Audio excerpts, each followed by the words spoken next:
건강검진 많이 받으면 안 좋다는데 그게 말이 돼요? 지금 이 말을 듣고 고개를 갸웃하신다면 오늘 영상은 반드시 끝까지 보셔야 합니다. 왜냐하면 이 영상을 끝까지 보시는 분들은 쓸데없는 검사와 치료비로 흘려보내는 돈과 시간, 그리고 불필요한 불안을 피해갈 수 있기 때문입니다.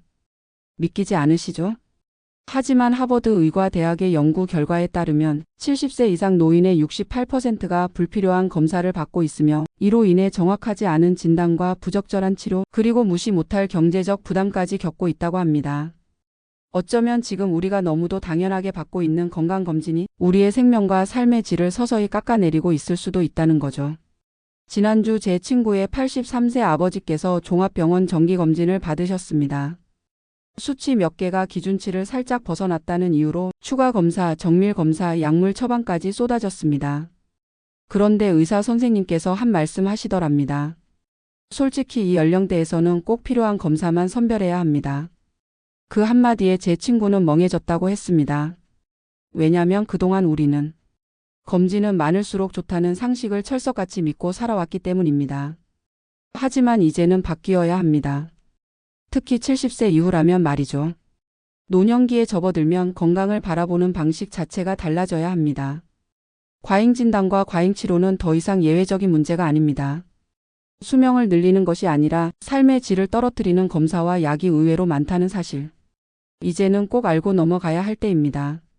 그래서 오늘은 이 질문에 대한 답을 찾아드리려 합니다. 70대 이후 어떤 검사는 받고 어떤 검사는 거절해야 할까? 건강을 진짜 지키는 똑똑한 검진 전략은 무엇일까?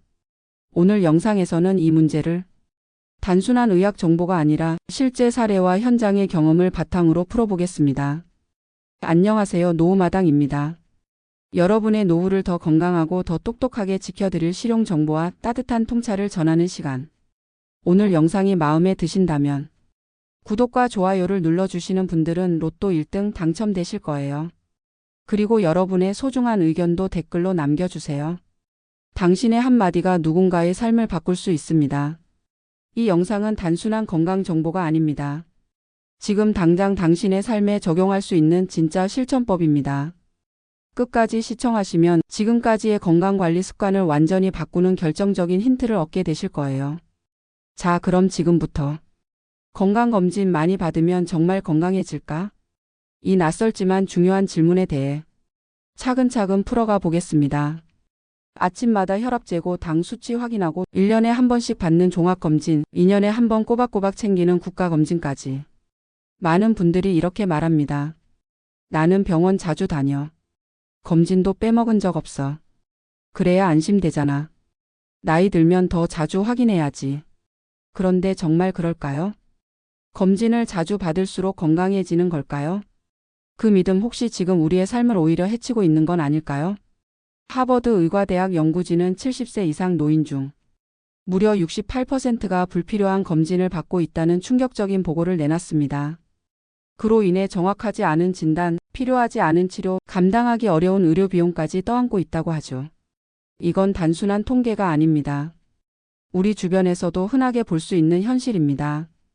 제 친구 박기훈 씨의 아버지 76세에 종합검진을 받았습니다. 그런데 폐에 아주 작은 결절 하나가 발견됐어요. 의사는 말했습니다. 혹시 모르니 6개월 뒤에 다시 검사해 봅시다. 그리고 그 뒤로 MRI, CT, 조직검사, 흉부내과 정기 방문이 이어졌습니다. 6개월 동안 박기훈 씨의 아버지는 밥을 먹어도 체한 것 같고 잠을 자도 깊이 잠들 수 없었습니다. 나 혹시 암일까? 이게 점점 커지면 어쩌지? 결과는 아무 문제도 없었습니다. 정상 조직. 그냥 노화로 인해 생길 수 있는 변화였습니다. 하지만 그 6개월 동안 그분은 매일 죽음을 생각하며 살았다고 했습니다. 나는 그때 하루하루가 고문 같았어. 아무 일도 없었는데 마음이 병이 들더라고. 이건 단지 운이 나쁜 예외가 아닙니다. 우리가 너무도 당연하게 믿고 있는 정기검진이라는 제도가 노년기에는 완전히 다른 의미로 작용할 수 있다는 걸 보여주는 사례입니다. 왜 그럴까요? 첫째, 많은 검진 기준이 젊은 사람을 기준으로 만들어졌기 때문입니다. 40대의 혈압 수치와 80대의 혈압 수치가 같을 리 없죠. 그런데 우리는 여전히 같은 기준으로 정상 비정상을 나누고 있습니다. 콜레스테롤 수치만 봐도 그렇습니다. 70세 이후엔 다소 높은 콜레스테롤이 오히려 생존율을 높인다는 연구 결과도 있습니다. 그럼에도 불구하고 기준치를 조금 넘는다는 이유로 약을 처방하고 그 약으로 인한 부작용에 시달리는 분들이 적지 않죠.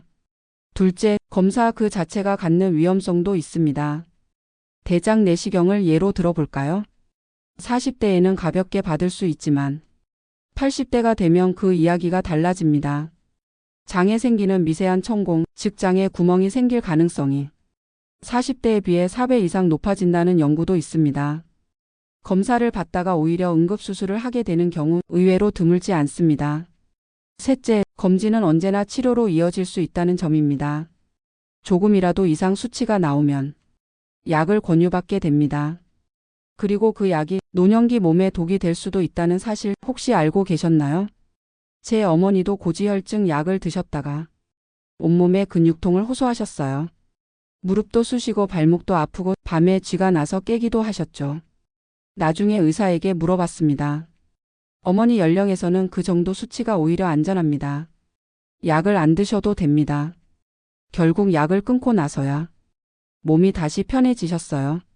그럼에도 많은 어르신들이 이렇게 말씀하십니다.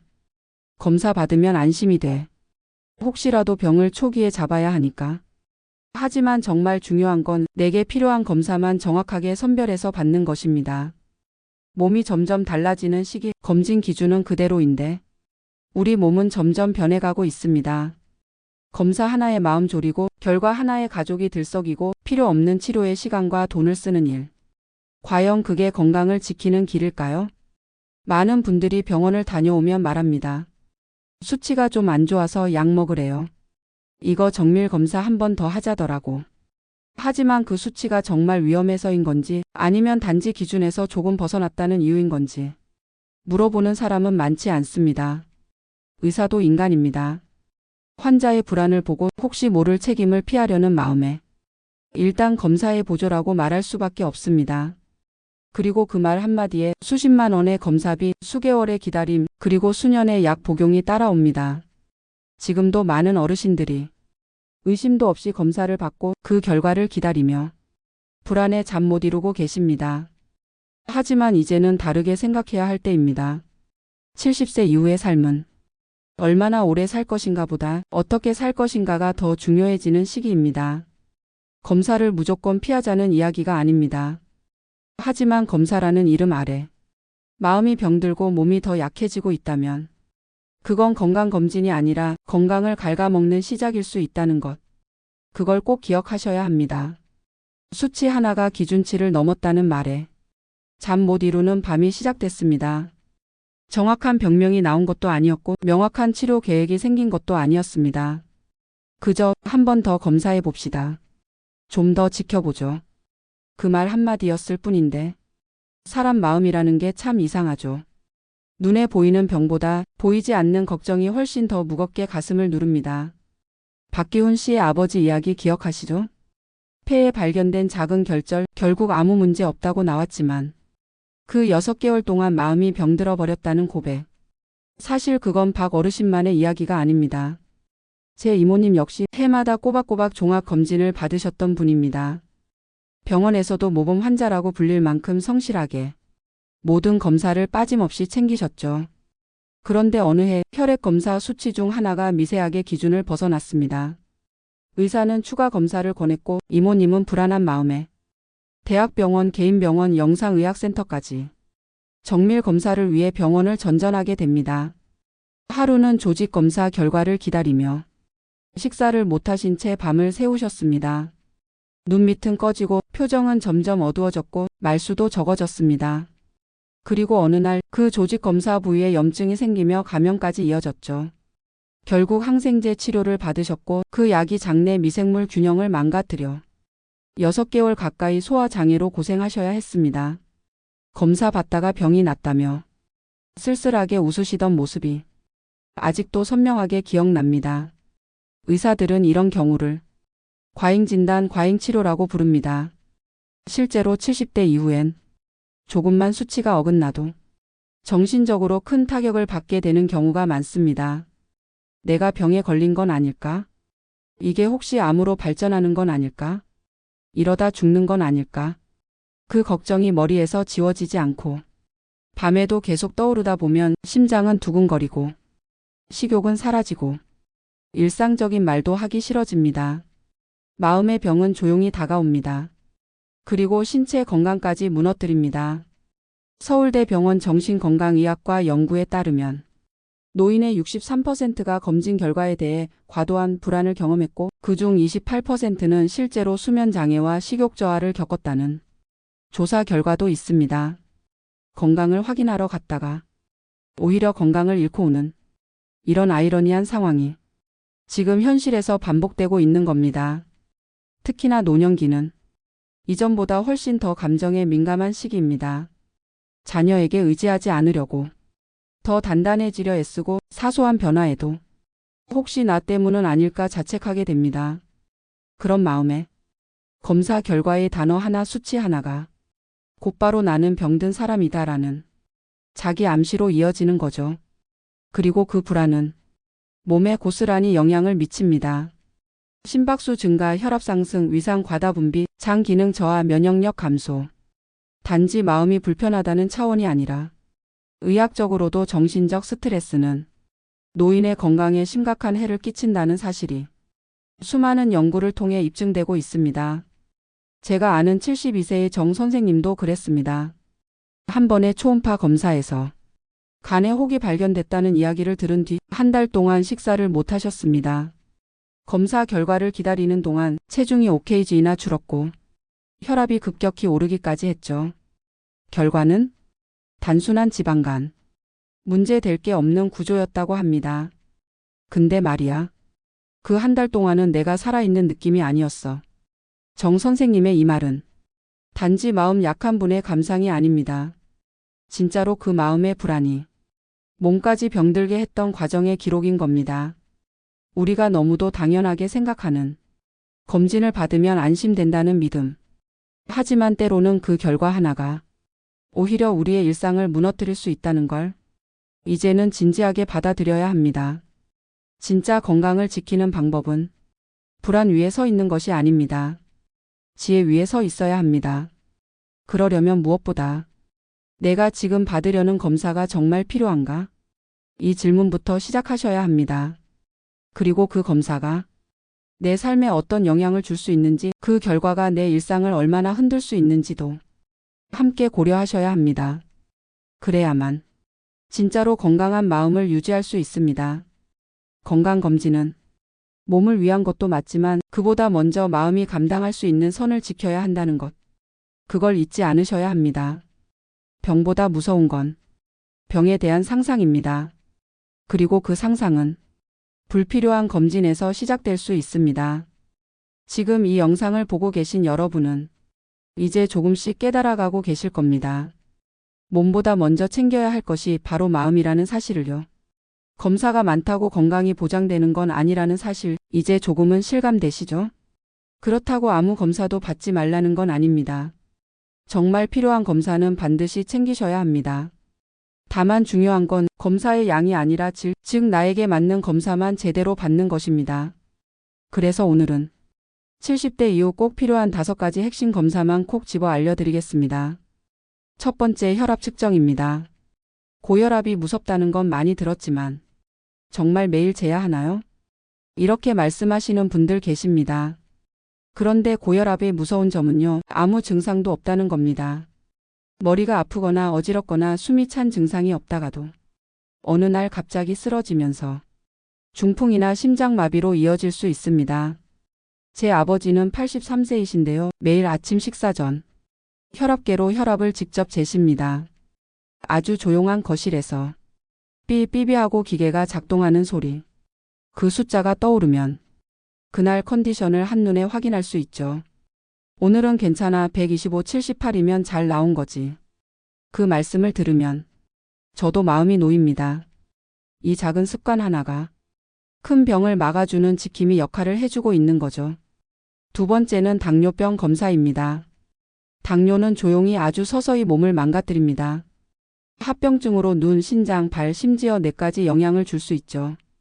하지만 다행인 건 초기에만 발견되면 생활습관 개선만으로도 충분히 조절할 수 있다는 점입니다. 우리 동네 김할아버지 75세에 당뇨 진단을 받으셨어요. 그때만 해도 이제 약 먹고 살아야지 하며 낙담하셨죠. 그런데 그날부터 매일 아침 동네 뒷산을 30분씩 걸으셨어요. 비 오는 날도 바람 부는 날도 빼먹지 않으셨습니다. 그리고 1년 뒤 약을 끊었습니다. 혈당 수치도 정상으로 돌아왔죠. 그분 말씀이 인상 깊었습니다.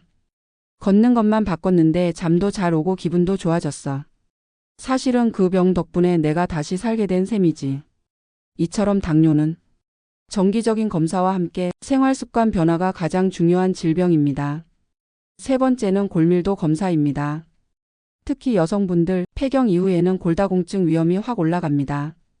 뼈가 약해지면 넘어지는 것만으로도 골절이 생길 수 있고 한번 골절되면 회복까지 수개월 심하면 1년 이상 걸릴 수도 있어요. 제 어머니는 67세 때 골다공증 진단을 받으셨어요. 병원에서 찍은 엑스레이를 보시곤 내 뼈가 이렇게 비어 있단 말이야? 깜짝 놀라셨죠. 그 뒤로 칼슘, 비타민 D 보충제를 챙기시고 햇볕 쬐며 걷는 산책도 늘리셨습니다. 지금은 78세인데요. 계단도 잘 오르내리시고 마당에서 쪼그리고 앉아 텃밭 일도 잘 하십니다. 뼈는 눈에 보이지 않기 때문에 더 조심해야 합니다. 검사를 통해 미리미리 대비하시면 예방도 회복도 충분히 가능합니다. 네 번째는 청력과 시력 검사입니다. 나이가 들면 귀가 어두워지고 눈도 침침해지는 건 자연스러운 현상이지만 방치하면 사회적 고립과 우울증으로 이어질 수 있습니다. 저희 삼촌 이야기를 들려드릴게요. 처음에는 TV 볼 때 소리를 자꾸 키우시더라고요. 가족들이 뭐라고 해도 잘 못 알아들으셨고요. 식사 자리에서도 말이 줄고 웃음도 사라졌습니다. 괜찮아, 그냥 나이 들어서 그래. 그 말 뒤엔 자존심과 체념이 섞여 있었어요. 그러다 청력 검사를 받아보니 보청기 착용이 꼭 필요하다는 진단이 나왔습니다. 처음엔 거부하시다가 한번 착용해 보신 뒤엔 얼굴이 환해지셨어요. 어이, 이제 니들 말 다 들린다. 그 말과 함께 식탁에서 대화가 다시 살아났고 삼촌의 웃음도 돌아왔습니다.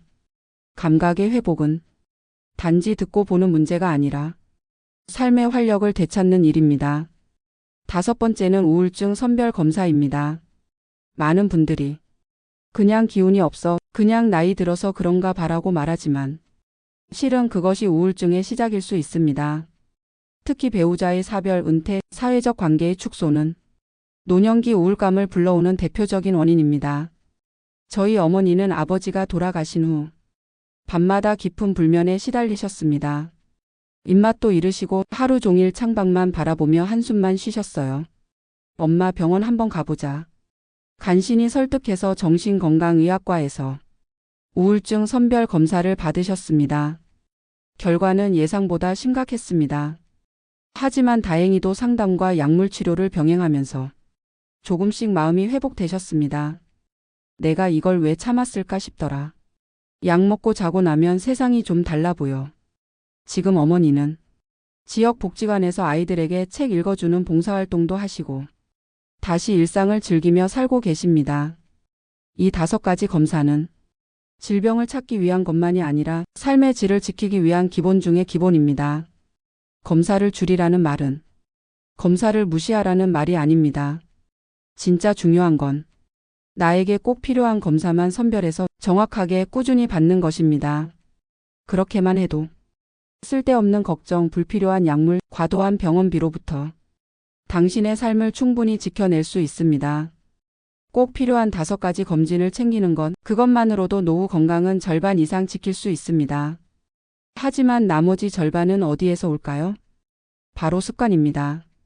그리고 이건 매일 우리가 직접 만드는 겁니다. 아무리 좋은 병원을 다녀도 식탁 위가 맨날 국물 많은 찌개에 단짠 간식이면 몸은 무너질 수밖에 없습니다. 그렇다고 매일 병원 가서 수치 체크만 하면서 살 수는 없잖아요. 그래서 오늘은 실제로 70대, 80대 어르신들이 건강을 지켜낸 진짜 일상 습관을 하나씩 말씀드리려 합니다. 먼저 단백질을 꼭 챙기셔야 합니다. 나는 고기 잘 안 먹어요. 이 나이에 고기 먹으면 체해요. 이렇게 말씀하시는 분들 많습니다. 그런데 70세 이후에는 고기 안 먹으면 체력이 무너집니다. 단백질이 부족하면, 근육이 줄고 근육이 줄면 걸음이 느려지고 관절에 무리가 갑니다. 이모부는 젊을 땐 소고기보다 된장찌개를 더 좋아하셨는데요. 75세 이후부터는 아침마다 달걀 하나, 두유 한 잔을 꼭 챙겨 드셨어요. 그랬더니 신기하게도 무릎 통증이 줄고 걸음걸이가 훨씬 가벼워지셨습니다. 많이 먹는 게 아니라 꾸준히 조금씩 드시는 게 중요합니다. 계란, 두부, 생선, 닭가슴살, 콩류. 매 끼니에 손바닥 반만큼이라도 단백질 식품을 포함해 보세요. 다음은 수분 섭취입니다. 나이 들면 갈증을 덜 느끼기 때문에 물을 마시는 걸 자꾸 잊게 됩니다. 하지만 물이 부족하면 혈액이 끈적해지고 심장이 더 많이 뛰어야 하며 심지어 인지 기능까지 떨어질 수 있습니다. 우리 동네에 혼자 사시는 80세 할머니 한 분, 갑자기 쓰러지셔서 119를 부른 적이 있어요. 큰 병은 아니었는데 원인은 단순했습니다. 탈수. 그날 너무 더워서 선풍기만 틀고 물을 거의 안 드셨다고 하더라고요. 그 뒤로 저는 우리 어머니 집에 큰 물병 하나를 마련해 드렸습니다. 500ml짜리 생수병 2개를 매일 책상 위에 올려두고 이건 하루 목표야, 꼭 다 드셔야 돼요. 이렇게 말씀드렸죠. 그리고 실제로 그렇게만 해도 피로도가 줄고 소화도 훨씬 잘 되었다고 하십니다. 다음은 움직이는 습관입니다. 운동이라고 해서 헬스장 가서 땀 흘려야 하는 게 아닙니다. 걷기 하나면 충분합니다. 아파트 단지를 한 바퀴 도는 것, 엘리베이터 대신 계단 한 층만 올라가는 것, 집안에서라도 팔과 다리를 꾸준히 움직이는 것. 이런 작은 움직임이 혈관을 깨우고 뇌를 자극하고 근육의 생명력을 지켜줍니다. 정 선생님은 아침에 일어나면 바로 10분 스트레칭을 하세요. 팔을 쭉 뻗고 발끝을 톡톡 두드리고 목을 천천히 돌리는 습관. 그걸 1년 넘게 하셨더니 허리 통증이 거의 사라졌어. 몸이 안 뻣뻣해. 이렇게 말씀하시더라고요. 꾸준함이 쌓이면 운동이 아닌 생활이 됩니다. 그리고 수면. 노인분들이 흔히 겪는 불면증, 그 원인이 단순히 나이 때문만은 아닙니다. 잠자기 전 스마트폰, 과도한 낮잠, 카페인 섭취 혹은 마음속 걱정들이 수면 리듬을 깨트립니다. 제가 아는 할머니는 밤 십시만 되면 라디오를 틀고 자신만의 수면 의식을 갖고 계세요. 잔잔한 음악, 책 한 페이지, 스트레칭 몇 가지. 그것만으로도 몸과 마음이 이제 자야 할 시간이구나라고 인식하게 된다고 하셨어요. 수면은 면역력, 기분, 혈당, 혈압 모든 것과 연결된 기초 체력입니다. 잠이 잘 안 오신다면 루틴을 먼저 바꿔보세요. 약은 그 다음입니다. 5번째는 마음관리, 즉 명상과 대화입니다. 고요한 아침, 스스로에게 말을 거는 3분. 오늘도 괜찮아. 괜찮게 살아왔고 괜찮게 살아갈 거야. 이 짧은 문장이 마음을 아주 단단하게 만들어줍니다. 실제로 많은 고령자들이 자신에게 부정적인 말을 반복하며 우울감에 빠지는 경우가 많습니다. 혼잣말, 명상, 글쓰기. 이런 방식이 부정적인 감정을 해소하고 내면을 정리하는 데 큰 도움이 됩니다. 또 하나, 누군가와 하루에 한 번은 꼭 말하기. 마트 직원에게, 버스 기사에게, 이웃에게, 손주에게. 오늘 날씨 좋네요. 어제 뉴스 봤어요? 이거 얼마예요? 이 짧은 대화 하나가 우리 뇌에 연결이라는 신호를 줍니다. 그리고 뇌는 연결될수록 오래 살아납니다. 마지막은 인간관계 유지입니다. 친한 친구와 주 1회 통화하기, 지역 복지관 프로그램 참여하기, 혹은 온라인 커뮤니티라도 가입해 서로 안부를 주고받기. 이건 단순한 외로움 해소가 아니라 인지 기능을 지키는 예방약이기도 합니다. 영국의 연구에서는 주 1회 이상 사람을 만나는 노인은 만나지 않는 사람보다 치매 위험이 42% 낮았다는 결과도 있었습니다. 사람이 보약이다라는 말 정말입니다. 이처럼 습관 하나하나가 결국 병보다 강한 약이 됩니다. 검진이 위험을 알려주는 표지판이라면 습관은 그 위험을 피해가는 길입니다. 지금 이 순간 앉은 자세를 바르게 하고 물을 한 모금 마시고 마음속으로라도 괜찮아라고 말해보세요. 건강은 어느 날 갑자기 찾아오는 게 아닙니다. 매일매일 우리가 만들어가는 것입니다. 물을 한 잔 마시고 팔을 쭉 뻗어 기지개를 켜고 혼잣말로 오늘도 괜찮아라고 말하는 하루. 이렇게 쌓인 작은 습관들이 몸을 살리고 마음을 살리고 결국 삶을 지탱합니다. 그런데 어느 날 문득 이런 생각이 들었습니다. 건강하게 오래 사는 것, 그게 정말 다일까? 노년기 건강에 대해 이야기하다 보면 대부분의 목표는 오래 사는 것에 초점이 맞춰져 있습니다. 검진을 받고 약을 먹고 운동하고 식단 조절하는 이유도 모두 수명을 늘리기 위해서죠. 하지만 정작 중요한 질문은 따로 있습니다. 어떻게 살아갈 것인가? 오래 사는 것보다 어떻게 잘 살 것인가를 고민해야 할 나이, 그게 바로 지금 이 시간입니다. 정 선생님은 78세입니다. 고혈압도 있고 혈당도 조금 높고 무릎도 오래전에 한번 수술하셨습니다. 하지만 그분을 만나면 병이 있다는 생각이 전혀 들지 않습니다. 매주 화요일마다 작은 그림을 그려 지역복지관에 기부하시고 일주일에 2번은 근처 초등학교 아이들에게 책을 읽어주십니다. 하루 일과는 거의 군대처럼 정해져 있죠. 아침엔 산책, 점심은 꼭 단백질 위주, 오후엔 낮잠 20분, 저녁엔 따뜻한 차 한 잔. 그리고 밤엔 그날 하루 감사했던 일 3가지를 노트했습니다. 감기 없이 하루 잘 넘겼다. 마트 직원이 먼저 웃어줬다. 창밖에 핀 꽃이 예뻤다. 누가 보면 별거 아닌 것 같지만 그분의 표정은 언제나 평온하고 단단합니다. 정 선생님, 요즘 건강 괜찮으세요? 이렇게 물으면 꼭 이렇게 대답하십니다. 괜찮지. 나답게 잘 살고 있으니까. 건강은 단지 아프지 않은 상태가 아닙니다. 내가 원하는 삶을 꾸준히 살아갈 수 있는 상태입니다. 누군가는 등산을 좋아할 수도 있고, 누군가는 그림을 그릴 수도 있고, 어떤 분은 손주를 돌보는 게 삶의 이유일 수도 있습니다. 그렇다면 그 일을 지속할 수 있도록 몸과 마음을 관리하는 것, 그게 바로 건강한 삶 아닐까요? 83세 김 여사님은 어릴 적부터 피아노 치는 걸 좋아하셨대요. 하지만 결혼하고 아이 키우고 남편 뒷바라지 하느라 건반 한번 제대로 눌러보지 못하셨다고 합니다. 그러다 75세가 넘어서 지역 복지관의 무료 피아노 강좌를 듣게 되셨어요. 처음엔 손이 떨려서 도레미도 못 쳤다 하시더라고요. 그런데 2년이 지난 지금 손주가 생일이면 생일 축하곡을 직접 연주해 줍니다. 그 손주의 반응은요? 우리 할머니 진짜 멋있어. 그 말을 듣고 김 여사님은 울었다고 했습니다. 자신이 누군가에게 자랑스러운 존재가 됐다는 감각, 그것만으로도 삶이 완전히 달라졌다고요. 이렇듯 건강의 목적은 단순히 오래 사는 게 아닙니다. 내가 하고 싶은 걸 할 수 있는 몸, 할 수 있는 마음, 할 수 있는 용기. 그것이 유지되는 한 우리는 지금 이 순간을 충분히 살아있는 시간으로 만들 수 있습니다. 병원 수치가 전부가 아닙니다. 지금 걷는 발걸음, 지금 웃는 얼굴, 지금 나누는 대화 속에 진짜 건강이 숨어 있습니다. 한 번쯤 이렇게 물어보세요. 내가 진짜 원하는 삶은 어떤 모습일까? 내가 건강을 지키는 이유는 뭘까? 지금 나는 잘 살고 있는 걸까? 이 질문에 답을 찾으셨다면 그 순간부터 이미 당신은 충분히 건강한 사람입니다. 그리고 꼭 기억하세요.